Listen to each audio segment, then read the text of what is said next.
All right. Hey, welcome back. Dr. Tread Rissacker here, and welcome to drtreadtv.com. And this is my opportunity to live stream some great content and information that could really benefit you. I listen to a lot of different speeches and talks, and I follow quite a few people online with podcasts and with great information. And there's one of my favorites, absolute favorites, is the Self Realization Fellowship. And there's a talk. Now, the Self Realization Fellowship was originally the group by Swami Paramahansa Yogananda. Now, this is of Hindu origin, and Swami Paramahansa Yogananda was a man of God realization back in the late 1800s who traveled to America back in the 1920s to spread the message of what they call Kriya Yoga. Now, Kriya Yoga is a practice that these yogis and swamis did in order to attain God realization. And it's, typical yoga like you would think of poses and stuff, but it has a lot more to it, which we're not going into here. But when he came to America, he started his hermitage at in Ensenadas, California, and it's called the Self Realization Fellowship. And he was well received back in the early 1900s, 1920s, 30s, and 40s. And he had thousands of people that would come to his invocations and his talks. He was one of the first people to ever really bring mind body medicine a household world. You know, he was very much taught positive affirmations, and he was a mind, just absolute cutting edge as to bring the mind body medicine connection to the forefront. And basically, what it states is your thoughts control your health. They control your life. Good thoughts produce good outcomes and good experiences, and bad thoughts and negative ideas produce negative outcomes and negative beliefs and ill health. And that if you are someone who's been stricken by ill health or emotional problems or physical problems, that the power to heal and correct those problems comes from within. And that internal mechanism, that power, is really knowing God, having a sense of God realization in your life. And this is a non denominational God. It is something which has to do with a higher power. And like I was told many years ago, you don't have to believe in, you don't have to believe in God, but you just have to make sure that your higher power is kind, loving, and it's not you. And I understood that. And of course, I'm of Christian origin, and as most of us are, and I believe in Jesus and I believe in God, but I also believe in listening to other thoughts and ideas. And one of them is this talk by one of his disciples, Brother Anandamoy, Anandamoy, Anandamoy, Brother Anandamoy, and his message was, I heard it many times. I've shared it with a lot of people, and I really want to share it here today on my live stream and take up this time for you to listen to this talk given at the Self Realization Fellowship in Los Angeles, California, back in, I think it's 1983. But the talk is just, it's powerful. I heard it yesterday, and I just said, I got to share this with my listeners. This is really important. I hope you enjoy it. I'm not trying to have anybody convert or to go against their beliefs, but listen to the message that he talks about. There's so much truth in it. I think it'll help today with what we're going through with all these, all the wars and these economic problems and everybody fighting with each other and this cancel culture and the wokeism. And nothing has really changed for us on earth. There's always been suffering. There's always been wars. There's always been people that are grasping for power and others that are giving it up. And this is an old tale. And this talk that I'm going to present to you A World in Transition, How to Live Inspirational, is a talk that is really powerful. And I hope you enjoy it. Enough of me. Let's get on with this talk, and I will open it up right now.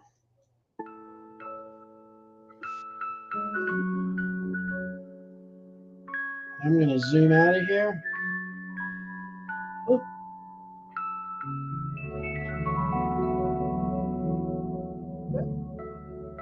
I'm going to mute my mic.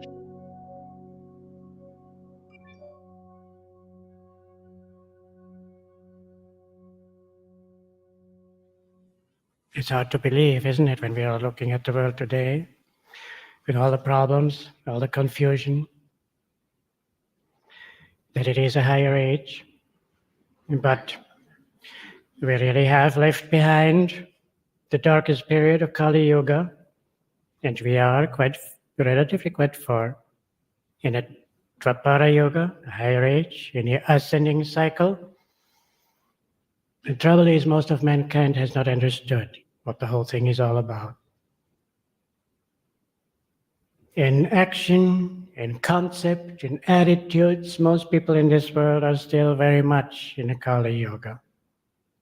It's all geared to, the whole concentration is on outward satisfaction, ego satisfaction, body satisfaction.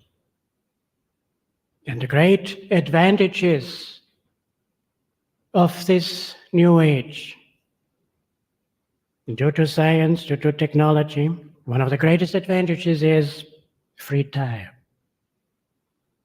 Think of it. In the Dark Ages, people had used all their time, all their energy just to survive, just to make a living. It was just a very, very few of the privileged classes who had time to spend in higher pursuits, philosophy, the arts, religion.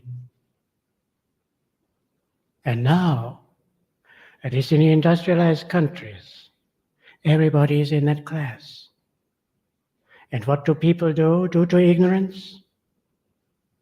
They waste that time and dissipate that energy in endless diversions. The average American, and that means every man, woman, and child, watches TV 44 hours a week. Can you imagine what we could do? What they could do? We are doing it, huh? We are doing it. But what they could do with that time, it's incredible. And so unfortunately, mankind has turned away from God and God's laws and goes outward. And that is why we have this tremendous mess in the world. Now, we are thinking it would be wonderful if there were peace and normal times. In a way, it is an advantage because it brings it home to us that more clearly that this world is not our home. That true security lies not in this outer world, and that we are seeking God. And then we have to consider just peaceful times. That is not enough. There were times when there was no thought of world war, when there was no problem with unemployment, when there were no problems with ecology. And during such a time, a great man said, "The mass of men lead lives of quiet desperation." Quiet desperation. Why? Because there was a hunger still, there was a yearning still for something. Something essential was missing. And what was it? It was God. And so now we have to understand, in spite of wherever the cycle is, wherever age the world is in. Each one has his own individual cycle. Because in the darkest periods, in the worst condition, there were men and women, perhaps not many, but there were some, who attained divine realization. And so, regardless of what the world is going through, do not pay too much attention to that, but concentrate on the essentials.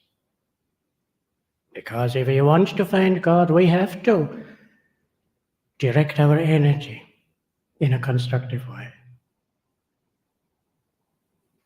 Psychologists say that man is a goal-searching creature, and if he doesn't have a goal, he disintegrates. And I think many people in this world are doing just that. They don't have a definite goal, and so their energy are not properly directed. I want to give you an example. This was an informal survey of a shopping mall parking area, and it showed that 60% of the people there could not remember the license number of their cars. 30% could not remember where they had parked their car. And 25% didn't know why they were there.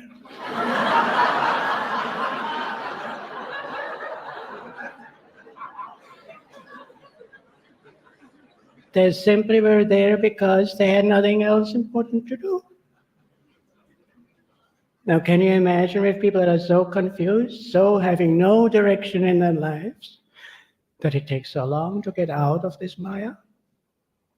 Most people in the world do not even know what the purpose of life is. And Master said, you came, this is for all of us, you came on earth to accomplish a divine mission. Now, many people write to us and say, well, I feel I have a great mission to fulfill. But Master was not talking about an outer mission. He was talking about the inner mission, namely to be united with God. And then he said, realize how tremendously important that is. And he said, do not allow the narrow ego to obstruct your attainment of an infinite goal.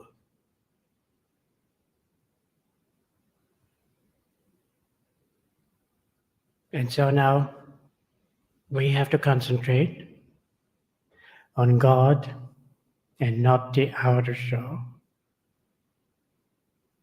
Think of it. How many lives are behind us? And in those lives, we have experienced everything. Many lives we all have spent in male bodies. Many lives we have spent in female bodies. We have belonged to the different races and nationalities.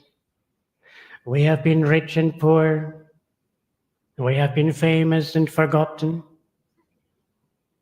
We have lived in peace times and in times of war and turmoil. And where are those lives now? Where are they? In themselves, they had no value whatsoever, no meaning, because they were part of Maya. Their meaning was, or the value of those lives was, that we had countless opportunities to seek God and to grow. And obviously we have missed many of those opportunities. That's why we are still here. Now let's ask ourselves, why did we miss those many opportunities? Why?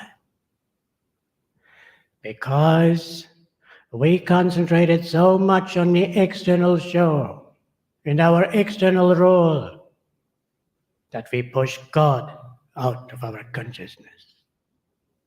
God, our goal, the solution of all problems. And now,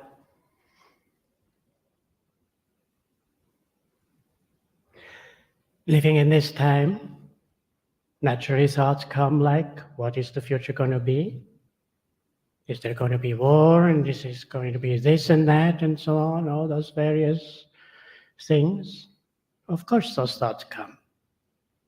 But now we have to be careful, because if we are permitting those thoughts to occupy our minds, God again is pushed out of our consciousness and another life is wasted.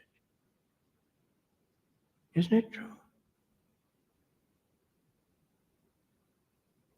I say this particularly because yesterday I got a message through one of the monks from somebody here saying that some of you, maybe all of you, are expecting a detailed preview of what's going to happen in the future.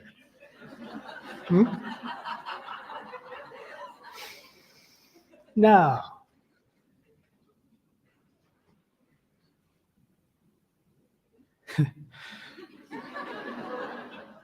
so that you can think about it, thinking about the future. This is exactly what the great saints in the scriptures tell you not to do. Jesus said, sufficient unto the day is the evil thereof. You cannot, Master said again and again, you cannot carry the past and the present and the future. And particularly if we are usually escaping, analyze your thoughts, we are usually escaping into the past or into the future. And that is a total waste.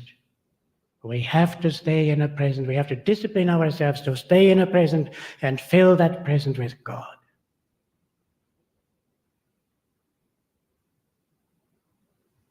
So instead of, I'm not a fortune teller, and instead I have a nice quotation by a master.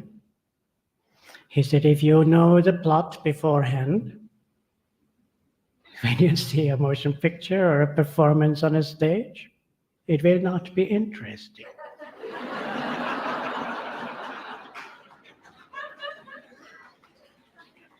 And so he continued, he said, it is good that you don't understand the movie drama God is playing in your life. You wouldn't be entertained if you knew what was going to happen before it took place. Rather, pray always to God in this way. Father, teach me to act out my role in this drama of life. Whether I am weak or strong, sick or well, high or low, rich or poor, with an immortal attitude. That I may at the end know the moral of it all. I think it was in a previous convocation when I said, write on a piece of paper, I am an immortal, and paste it on the mirror of your bathroom. So that you see it every morning and every time and in the evening, and you carry that thought through the day. I am an immortal. And you're just playing a role in this quick drama, but I am not that. I am an immortal. I am the soul. Did you take that off? The mirror? Put it on again. And those of you who are new now, have never heard me say that, put it on. It's a great help. So, Master said, life is very tricky. Don't trust it, for it is not what it seems to be, and full of disappointments. And he said, perfection was not meant to be found here. Meaning perfection in a sense of ultimate fulfillment. I am not giving you a false picture of life. This is not the kingdom of God. This is not our home. We don't belong here. This is only school. Why he put us here, I do not know. I wish he hadn't done it.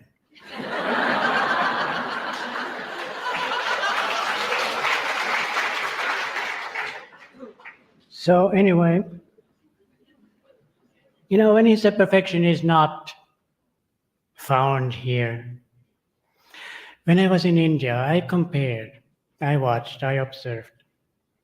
And I thought in India, they are accepting life and life's imperfections more readily than we do here. We don't like to see imperfections. When there's imperfection of the face, the body, and so on, we try to carefully hide it and correct it, and I mean, it's all right to use a little makeup if it's not overdone. In fact, that was the time before our nuns were wearing the sari as a monastic garb. And one time when Master went to Encinitas and a group of the nuns were greeting him, there was an elderly nun among them who wore a awfully drab looking dress. And the expression on her face was equally drab. And Master, one look at her, he said, "Go put some lipstick on. You look like a vegetarian."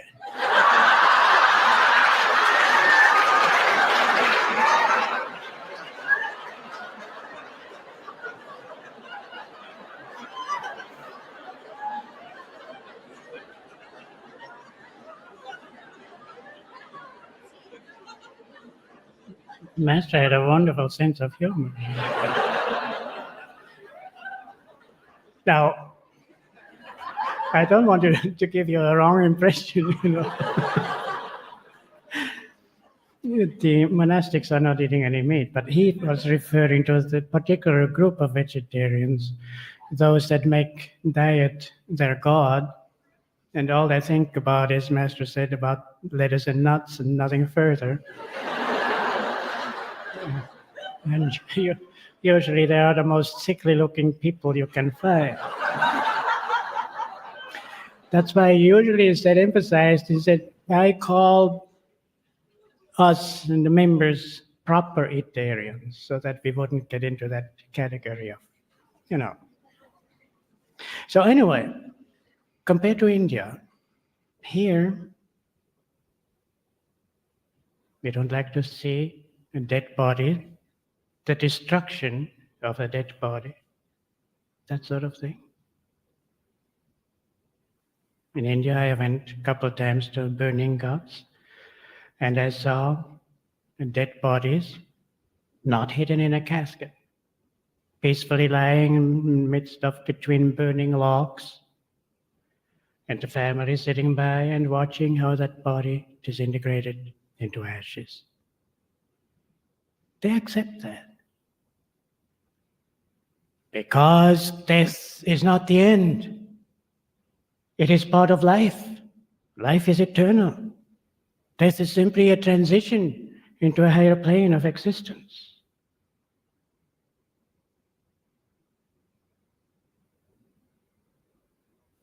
Now, I'm going to read to you a passage from the Man's Eternal Quest. It's a very strong words, but it's truth in a nutshell.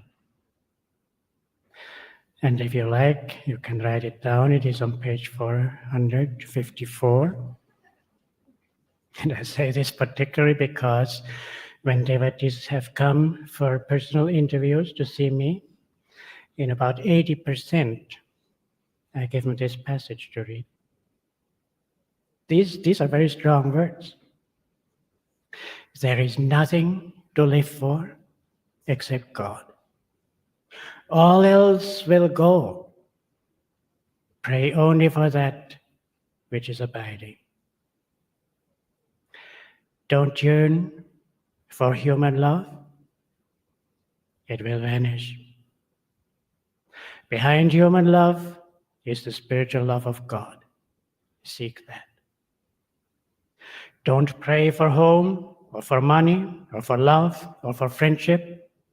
Don't pray for anything in this world. Enjoy only what the Lord gives to you. All else leads to delusion. Man has come on earth solely to learn to know God. He is here for no other reason. Think of it. Man has come on earth solely to learn to know God. He is here for no other reason.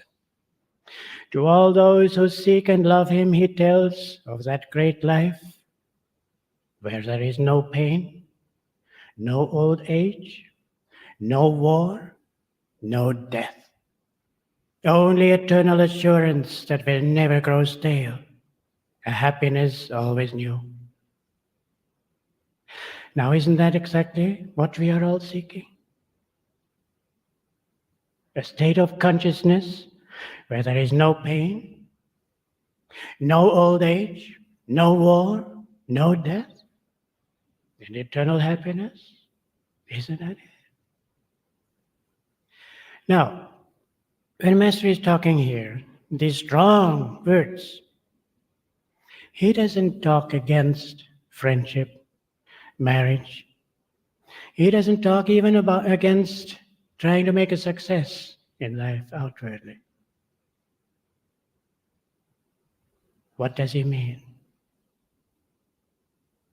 What is this whole thing all about? It is simply, in one word, discrimination, or using a stronger word, renunciation. And I do not mean renunciation in an external sense, becoming a monk or a nun. It's far deeper than that. Because this goes for everyone, monastic or householder. It means once and for all to renounce the thought that anything, any condition in this world can give us lasting fulfillment. That's what it means. And now, it's more complicated than that. Master said when God made this creation, he really put his mind to it. Made it very complicated. With all this emphasis on detachment. Guruji said, the other extreme is just as bad. As soon as these people become interested in spiritual matters, they lose interest in everything else. And that is the wrong attitude. It is one reason, he said, that India lost her freedom. She misused the doctrine of non-attachment. And now he gives the key. Have the utmost interest in doing everything for God. Meaning no more for ego satisfaction or for seeking fulfillment in the external things and external pursuits. Have the utmost interest in doing everything for God. Doing things for God is a very personal experience, so satisfying. Hard, isn't it? On the one hand, we should not be indifferent. On the other hand, we should not be attached, going the middle road. But gradually, we catch on. Gradually, we learn. And then we see that the whole thing is not a dark battle. Not at all, because when we look at the saints, we see they are the most happy of people. Why? Because they were centered in God and still were playing the outer role with great enthusiasm. That is the key. And the saints did not have easy lives. Some of them went through horrible experiences, horrible conditions. I'm thinking, for instance, about the little flower, Saint Therese of Lisieux, who died when she was about, I think, 25 of tuberculosis. Her lungs eaten up by tuberculosis, piece by piece, she was coughing the lungs out, gradually suffocating. Her whole digestive organs disintegrating with TB. meaning she couldn't assimilate food anymore. At the same time, she was starving to death. And one time, when her older sister was in her room crying, she asked, "Why are you crying?" And her sister said, "Because you are suffering so much." And little Therese said, "Yes, but peace too, peace." Even then, she was centered in God. This is what we have to learn. However, and now here comes the big thing. We have to go to the causes, and there we have to work. There we have changes to make. And this is unfortunately what people in this world do not understand. Because maybe too subtle, and yet it is obvious in the scriptures.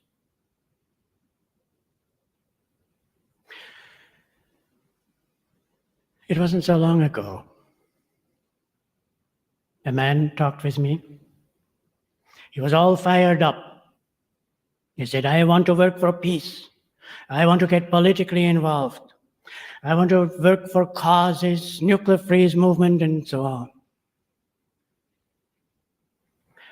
At the same time, I knew that he was not faithful to his wife. He broke his marriage vows. Master said it is the wrong vibration, the contrary vibrations of people's actions and wrong thoughts, going against the laws of God. It is this which is building up more and more until there is enough there, until it comes to an explosion, manifesting outwardly as war and disturbances in nature. And when you look at the world, the selfishness, the dishonesty, in all levels, in government, in business, in the schools, in the home, in marriage, the drugs, promiscuity, all those things, I don't have to tell you, you know. There we have to work. Just short time ago, I read a story. There was a woman and her daughter, and they went shopping. They went to a shoe store, and they both had a shoe size which was hard to find. And when they went to that store, they found that their size was on sale, and they selected several pairs, and there was one pair which both of them liked very much, but they decided they couldn't afford it, so they left. When they came home, opened the packages, they found that that pair was there. The clerk had made a mistake. What did they do? They went back to the store and brought those shoes back. It caused a sensation. The owner of the store invited them, and he said to them, "Every day I'm losing money to shoplifters." That clerk made a mistake. We would not have known. Why did you bring those shoes back? And they said, "We would have known." Now, don't you think it is remarkable? I think about 100 years ago, perhaps even 50 years ago, this going back and bringing those shoes back would have been normal behavior.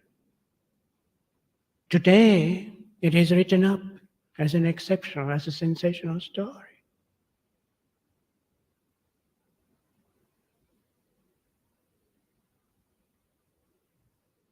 The ethical, moral, spiritual laws are disintegrating. Honesty, integrity, loyalty, all those things.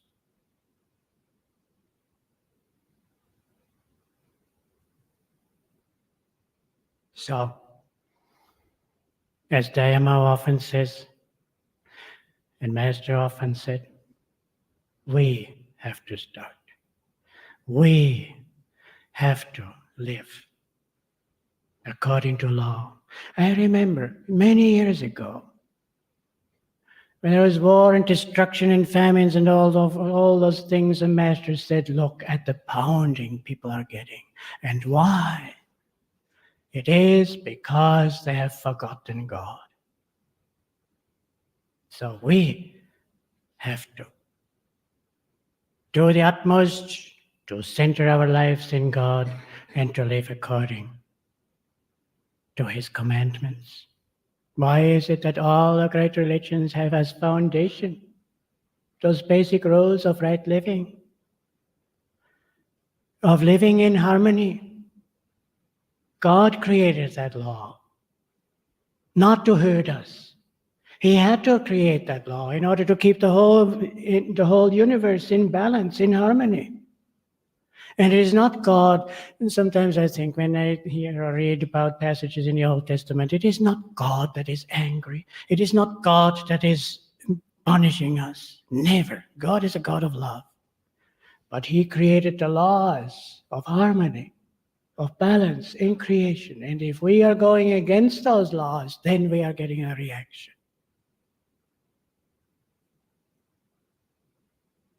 Then there's another question.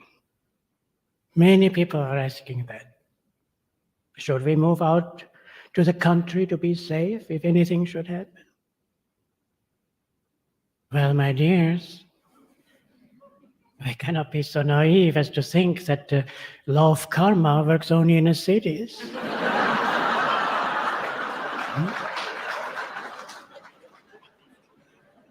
Out in a country, a person can have a crippling or a deadly accident, or cancer or something else, isn't it?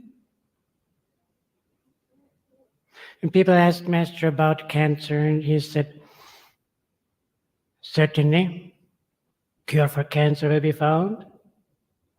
But he said, don't think that the law of karma stops working then. He said, then new incurable diseases will come.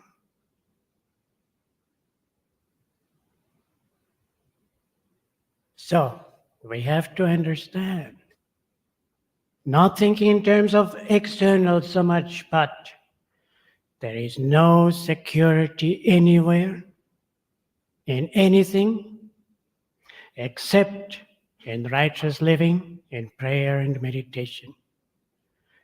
There is only security in God, nowhere else.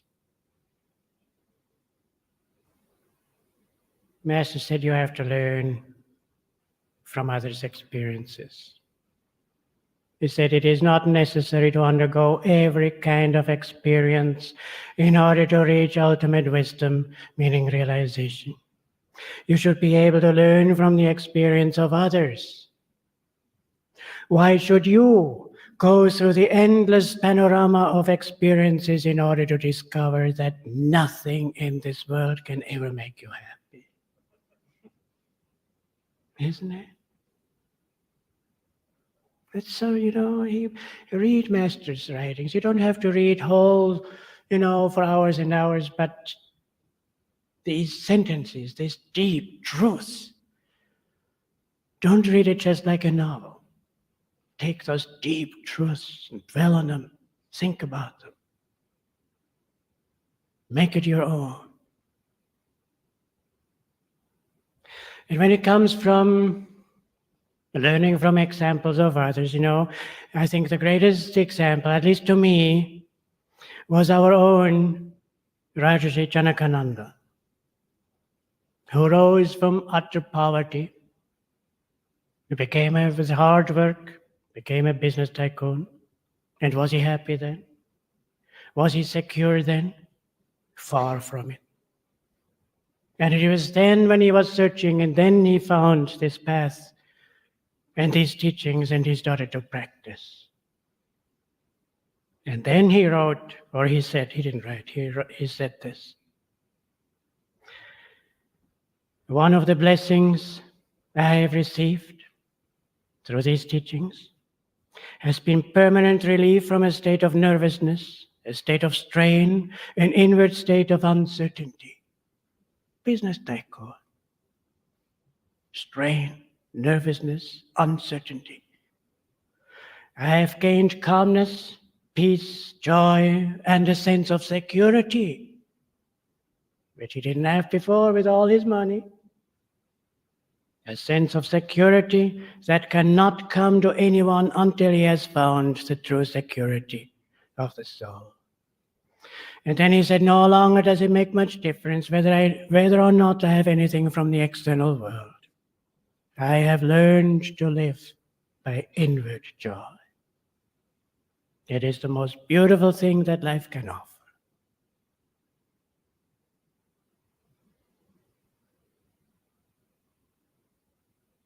That leads to another point. Some devotees say, I do not have enough time for meditation. But you know, we always find time for what we think is important. Isn't it so? And I go back to remembering how Master used to talk when he gave his lectures. Again and again and again, he urged the devotees, simplify your life. He said you have to distinguish between your necessary necessities and your unnecessary necessities. And then he said, those unnecessary necessities, cut them out. Why do we think we have to have so many things or do so many things? It is simply for one reason, to fill the emptiness in our lives, isn't it? And if we are filling that emptiness with those external things, we are still empty underneath. And if we are filling that emptiness with God, we are fulfilled. It is as simple as that.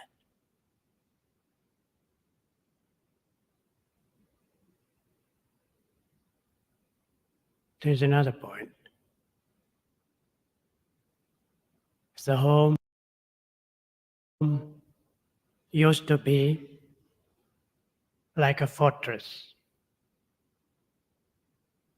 And the individual members of the family went out into the battle to work, go to school, and come back into the fortress and heal their wounds and recharge in the peace of the fortress.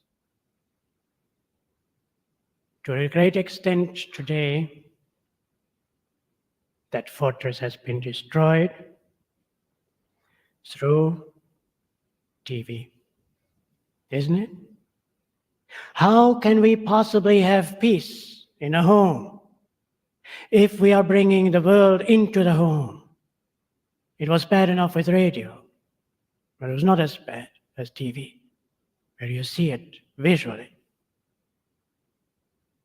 And what they are bringing, what they are sending, this is sensationalism. They are not sending the beautiful things, the peace creating things into the home. It's not exciting enough. They are sending out the ugliness, the violence, the gross vibrations. How can we have peace? How can we then, after absorbing those things, those gross, violent vibrations, how can we then lift the consciousness in deep meditation into the vibrationless state?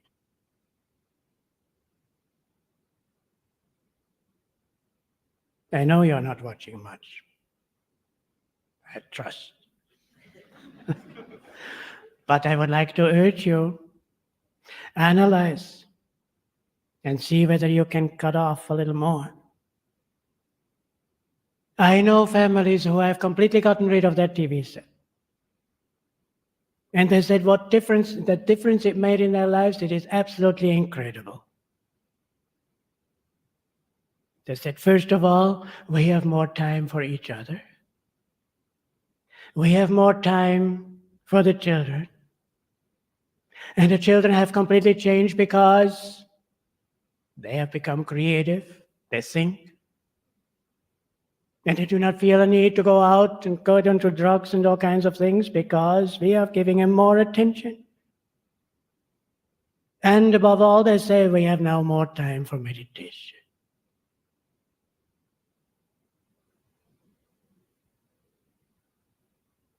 Now, thing is, let's face it, we all have made mistakes, right? If there is anybody here who hasn't made any mistakes, see me afterwards. And there's no point in looking back and thinking, oh my God, I haven't lived the way I should have. Patria Tesvacis, immortal words. Forget the past. The past of all men is dark with many shames. Everything in future will improve if you are making a spiritual effort now. That's the truth. And when you look at the saints, some of them have made such terrible mistakes you just wouldn't believe it. Really.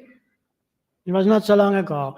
Somebody gave me a book on Lord Chaitanya, who was a great saint.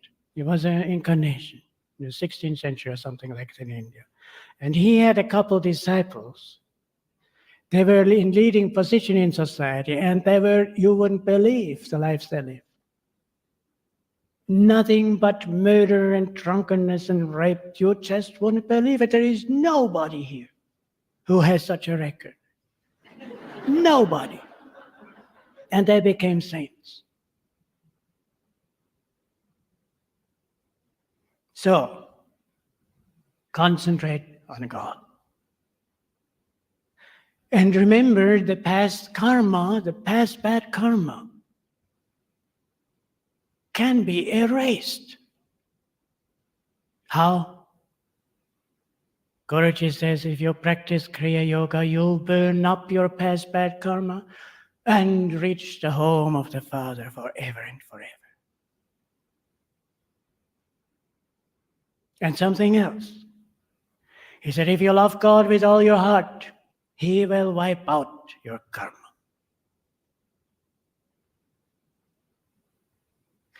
So don't take the show so seriously. Concentrate on God.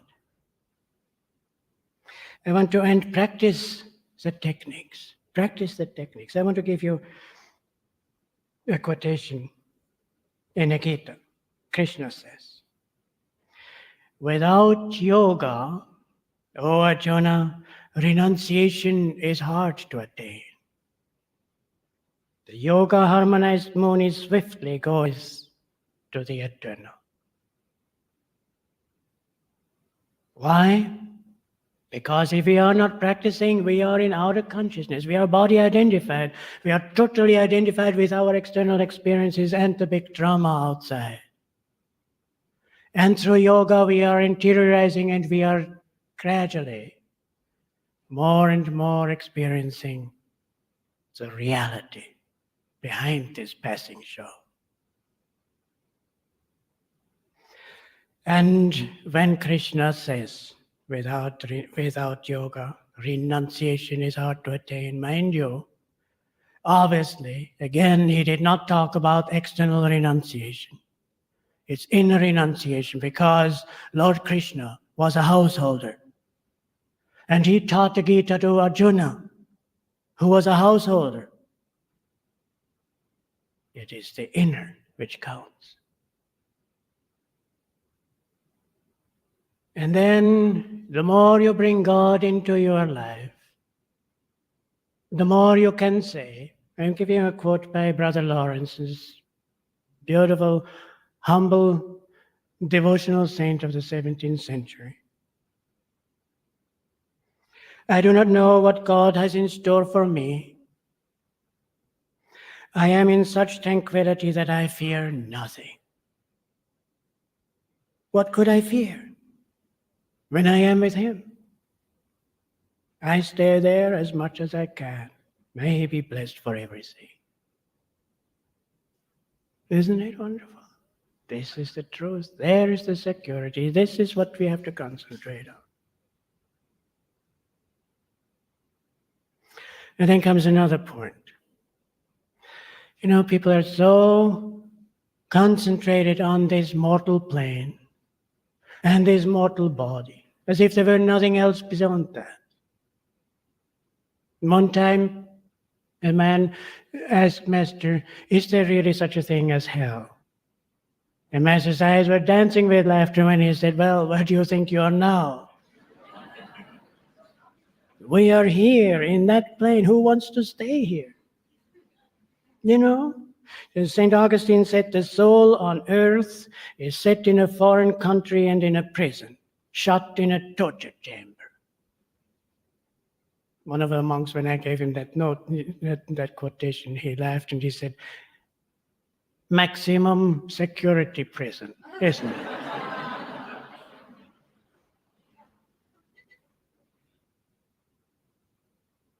Kriya Yoga is the key which gets us out.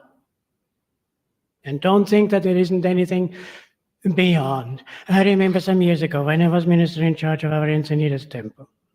And we had there some meetings with the young adults.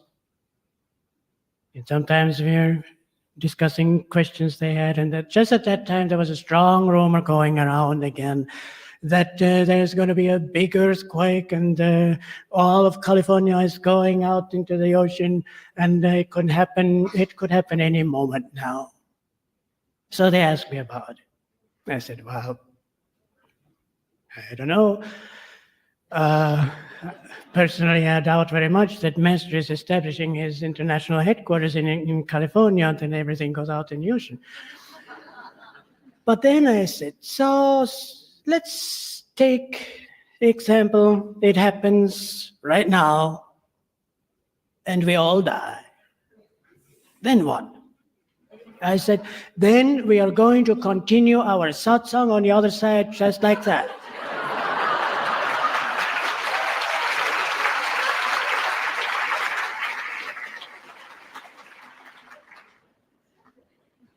Do you think for one moment that we are here now in this wonderful fellowship, divine friendship, united in a teaching of Master, united in Master's love, and you think beyond that there is nothing? Ridiculous. Absolutely ridiculous. I remember one time, one of the older disciples told us, there were several ones of the senior disciples were together with Master. And one of them said, oh, it is so wonderful now when we are all together.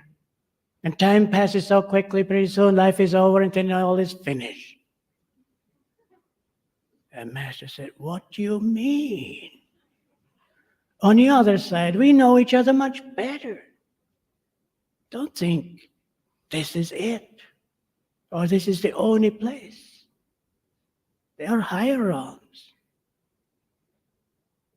It's even better than Encinitas.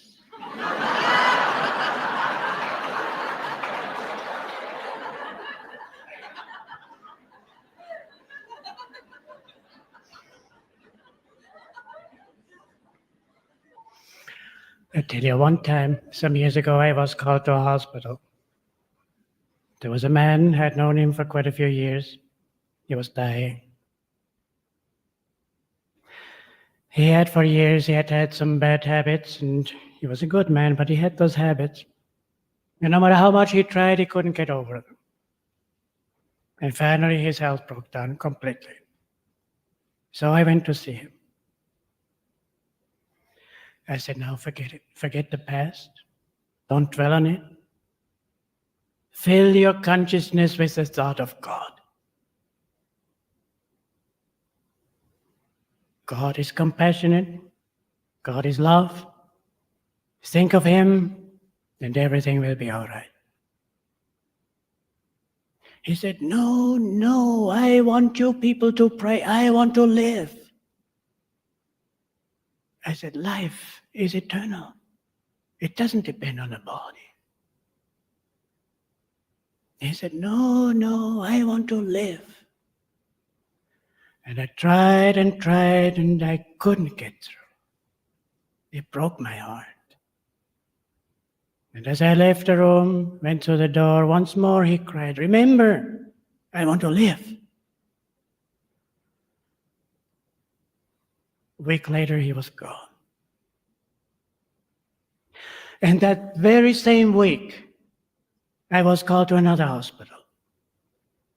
And there was a woman whom I had known before also. Terminal cancer.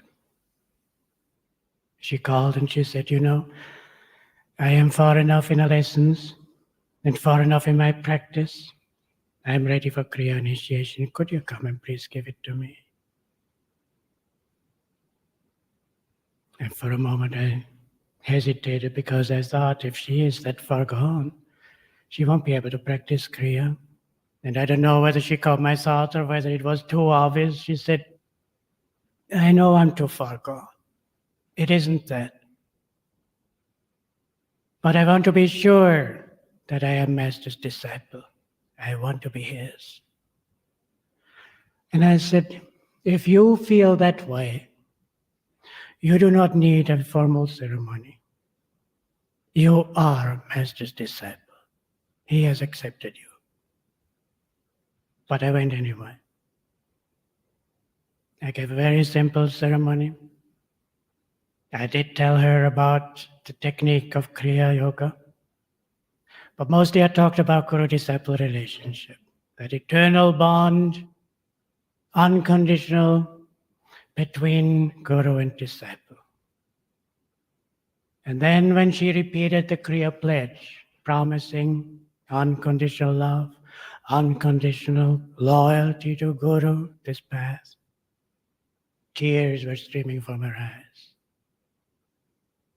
Then she smiled and she said, "I want you to know, these are tears of joy. I cannot tell you what this means to me." And then her smile broadened and she said, "I can hardly wait to get out of here and to be with my master in a more tangible way on the other side." So when I left, I talked with one of the nurses and I said, "Does she really have terminal cancer? She is so alert and she seems so strong." They said, "Oh, yes." I asked, "How long will she live? What do you think?" And she said, "It's hard to say. A few more weeks." 4 days later, she was gone because she could hardly wait to be with her master in a more tangible way on the other side.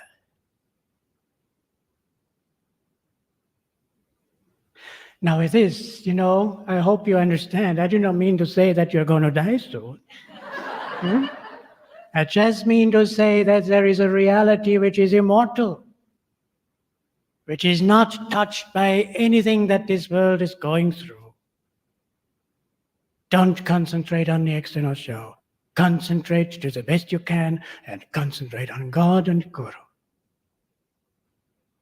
And I close with these words by Master. Live today well, and the next step will take care of itself. Events proceed according to a beautiful plan. And what is that plan? That we are going home, to our immortal home of bliss. And then he said, trust fully in God. He never fails you. Ever cling to him, for behind the shadows you are in his immortal arms.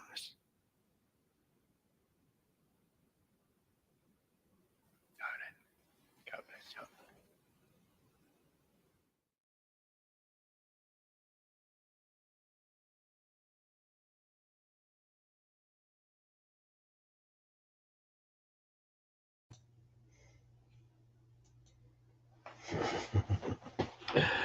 All right. I hope you enjoyed that talk by Brother Anandamoy, A World in Transition from the Self Realization Fellowship. I listen to this quite often. I heard it yesterday, and I just enjoyed the whole thing with you here today too. And I hope that raises your energy and raises your hopes that things are going to turn out okay. You know, trust in God, trust in yourself, and in the perfection, and don't get lost in the show, the drama that's taking place all around us. It's simply a show, and it really means very little to the overall happiness. I mean, and I think you made that pretty obvious. So enjoy, and thank you so much.